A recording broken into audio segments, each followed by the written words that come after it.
Let's give it up for Kyle.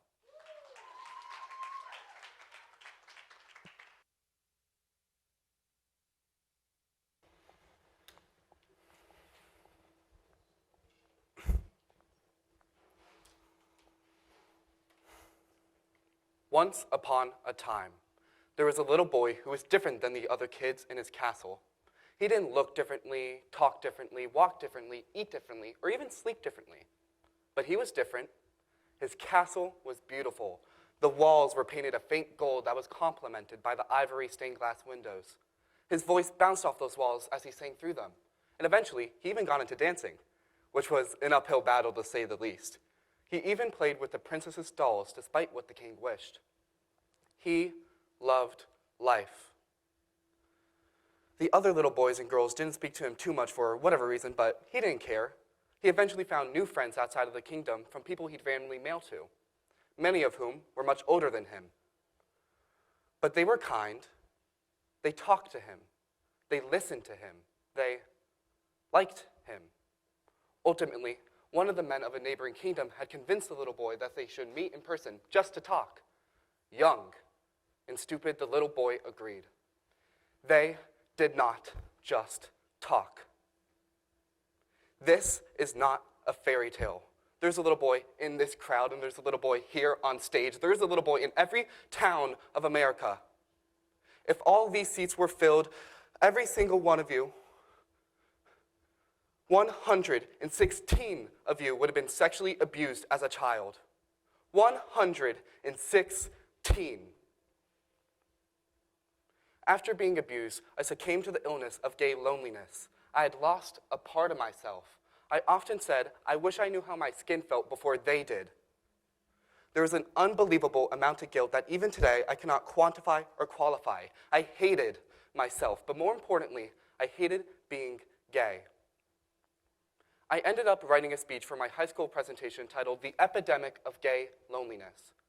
This was more than just a project to me. This exposed my truth. I argued that society, due to its inability to accept a male-on-male relationship, has created a system in which gay relationships have been destined to fail. There were three main points to this thesis. Number one, how gay men find their strictly sexual or romantic counterparts differs heavily from the heteronormative way. We do not have the luxury to be able to flirt with whoever we see. There are just less fishes in our sea. Our sea becomes a lake when looking for a gay man. Our lake becomes a pond when looking for a gay man who is out. Our pond becomes a petri dish when looking for a gay man who is sexually compatible. And we haven't even gone into personality yet. Due to this, the use of Grindr has taken the gay community by storm. And gay men have become so hypersexual to the point that they view every other gay man as a potential hookup for a possible friend. And if it's not through an app, it's through the club or a place where unsafe sex is normalized and drug use is high. Number two, once looking for a partner, it is incredibly common for gay men to lower their standards to deal with an abusively high age gap or somebody who is in the closet. Either way, you are kept as a secret, something to conceal, something to not talk about.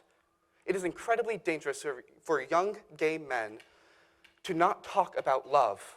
Later in their life, this leads to a lack of communication, which in turn leads relationships to fail.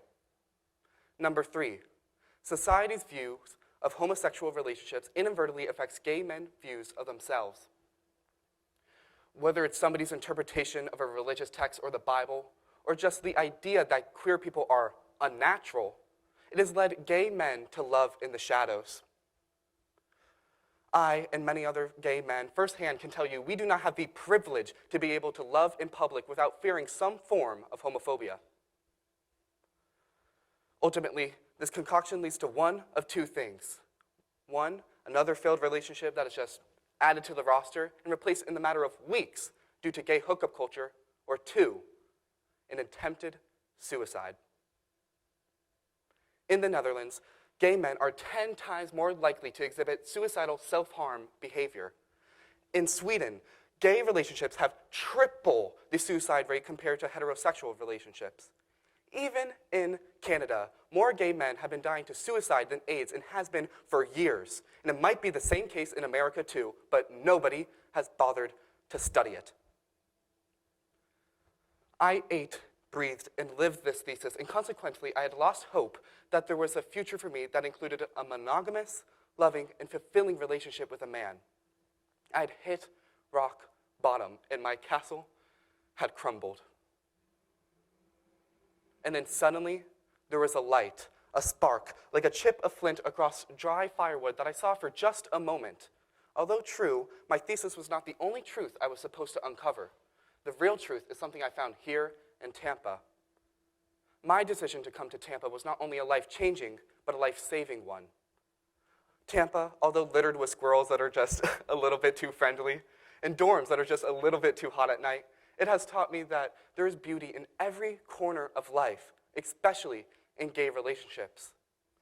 The real truth I found here in Tampa was that my life was worth saving. Today, I come to you not only as an advocate and voice for gay youth across America, but a voice to the gay community to say you are not alone. Your castle is still beautiful, and it gets better. The truth is, there's a divinity to being gay, to be able to be masculine and feminine at the same time, and not to have society tear you down with its standards. The truth is, there's a divinity to each one of us, whether we're straight, gay, black, white, abled, disabled, and so on, to be able to be human, to laugh, to cry, to scream, to dance, to love, and to just experience the world around us is such an experience that is so overlooked. I ask all of you to grab the person next to you, stranger or lover, and tell them that you care for them, that they are worthy. For so many little boys and girls with stories similar to mine, it is not the question of if we can save our lives. To us, it is the question if our lives are even worth saving. Although there's still that little boy on stage speaking to you now, wishing he could have been smarter, wishing that he listened to his parents, there is a man on stage now telling you all to uncover the truth of life. Frankly and simply put, it is worth living, and that love is never destined to fail.